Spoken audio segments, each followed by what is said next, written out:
parole aux associations.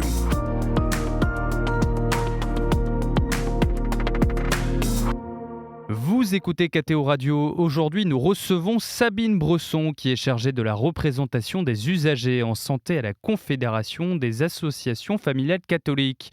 Vous nous parlez aujourd'hui, Sabine, de l'agrément national d'associations représentant les usagers dans les instances hospitalières. On vous écoute, Sabine.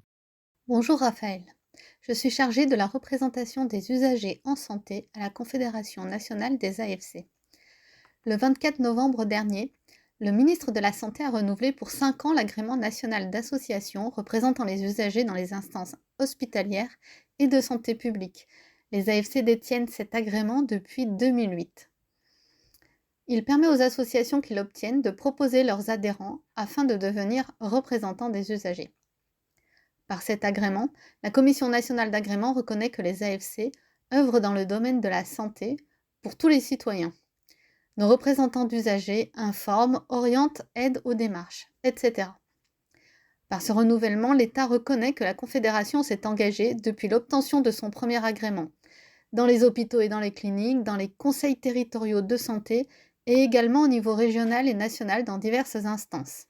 Si j'ai bien compris, un adhérent des associations familiales catholiques peut devenir représentant des usagers, mais qu'est-ce qu'un représentant des usagers et que fait-il concrètement ? Un représentant des usagers est une personne bénévole, adhérent d'une association agréée et proposée par celle-ci, tenue au secret professionnel dans l'exercice de sa mission. Dans les textes, une fois nommé dans un établissement de santé ou à un autre niveau, il va veiller au respect des droits des citoyens en matière de santé.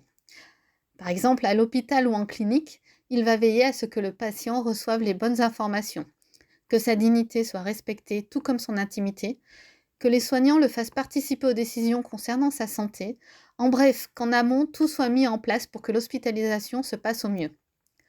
Ensuite, le représentant a un rôle d'accompagnant de l'usager lorsque celui-ci va se plaindre des soins ou de l'accueil qui lui auront été donnés. Il pourra l'informer sur ses droits et l'accompagner lors des médiations avec l'hôpital. Le représentant des usagers encourage et aide les usagers et leurs proches à faire un retour à l'établissement, qu'il soit négatif mais également positif, afin d'aider à l'amélioration des soins et de l'accueil. Les représentants des usagers en établissement de santé sont des facilitateurs de dialogue entre les soignants, administratifs, techniciens et les patients et leurs familles. Leurs noms sont dans chaque livret d'accueil de l'établissement de santé. Au niveau territorial et régional, il est plus question de politique de santé, de parcours de soins et de moyens donnés à la population sur un territoire.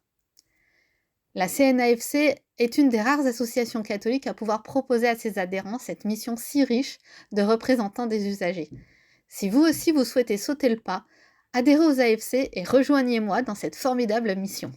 C'est entendu, merci à vous Sabine Bresson. Je le rappelle, vous êtes chargée de la représentation des usagers en santé à la Confédération des associations familiales catholiques. Excellente journée à vous.